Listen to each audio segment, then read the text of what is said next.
So our first subject of the day has to do with former press secretary Karine Jean-Pierre writes she couldn't be a Democrat anymore after party's horrible treatment of Biden. And this is a blind spot for the left. You can see, if you look down at our bias distribution down here, you can see that it is 82% of the stories are coming from the right. You've got 6% of the distribution coming from the center and 12% coming from the left. So fairly big blind spot coming from the right here. And as with most of the time, what I see on ground news is that anytime you have something being mostly reported on by the right, your factuality is going to be down. So you can see it says that 36% of the sources are high factuality or above. It's not a great rating, but it does say 20% of the news sources are independent. I have my story pulled from NPR. I sort by factuality, which you can do on ground news. You can sort by most recent. You can sort by biased, alphabetically, location. I sort by factuality because I like to get the highest factual news sources. And on top of the list, we have NPR. It says it leans left with a very high factuality. So this is one of the very few sources from the left that's reporting the 12%. Because like I said, this is a blind spot that mostly the right is reporting on. So we'll come over and we'll look at the story from NPR and read what Karine Jean-Pierre has to say. So for nearly 3 years, Karine Jean-Pierre served as the White House press secretary, the public face of the Biden administration, through daily briefings and trips around the world. A new book, Independent, A Look Inside the Broken White House, Outside Party Lines, published on October 21st, Jean-Pierre says the party's internal dysfunction and disloyalty have helped pave the way for its 2024 defeat. Speaking with Morning Edition host Michael Martin, she reflected on her time in the administration and described why she decided to step away from the party she once represented. Here are 5 takeaways from the conversation. And that's something else too, is that this story is taken from an actual radio interview, but we're gonna read the actual story version. So she says the debate revealed political vulnerability, not cognitive decline.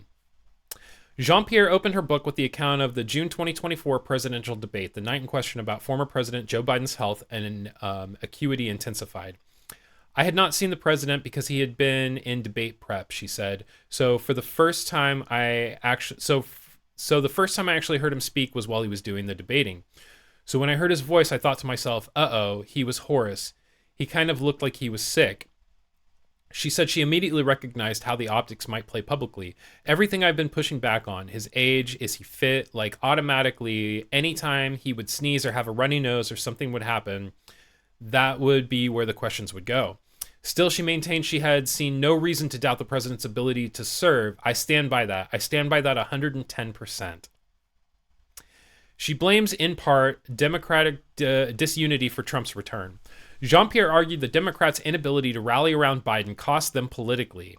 I would say their ability to rally around a good candidate is what cost them, because they didn't have one in 2024. Joe Biden objectively had been very successful for 4 years. Okay. She said, and here we are on the cusp of an election of a lifetime that we all need to get behind our person, and we couldn't do it. Republicans are able to do it, and we weren't able to do it. That's a very good point. It's the Republicans' ability to get behind somebody who doesn't seem like they should be the person. Like, let's keep moving. She cited figures such as Nancy Pelosi and George Clooney, who she said signaled their doubts about the president. All of it, she said, contributed to a perception of disunity. She's not wrong. She says criticisms of her as press secretary reflected deeper bias. Jean-Pierre recalled the scrutiny she faced at the podium, including claims she was too wooden or lacked policy depth. Well, look, in the moment I was quiet, she said. What I can do is state facts, which is that no one has ever looked at me no one has ever looked like me that has been at that podium. She said she understood that as a black woman, things are just different for people who look like me. She says Democrats have failed black women even as they rely on them. In a chapter titled Sisterhood, Jean-Pierre described the loyalty of black women voters within the party. I feel like if you look at black women and how they come out and vote no matter what, because they understand what's at stake, we get forgotten, she said. She said she had appreciated the Biden-Harris administration's efforts to elevate those voices. They felt seen when they saw me at the podium. Behind that lectern, whether it was a woman of color, black woman, queer community, LGBTQ community, immigrant. They felt seen, and that mattered to me. She says, becoming an independent was about accountability, not deflection.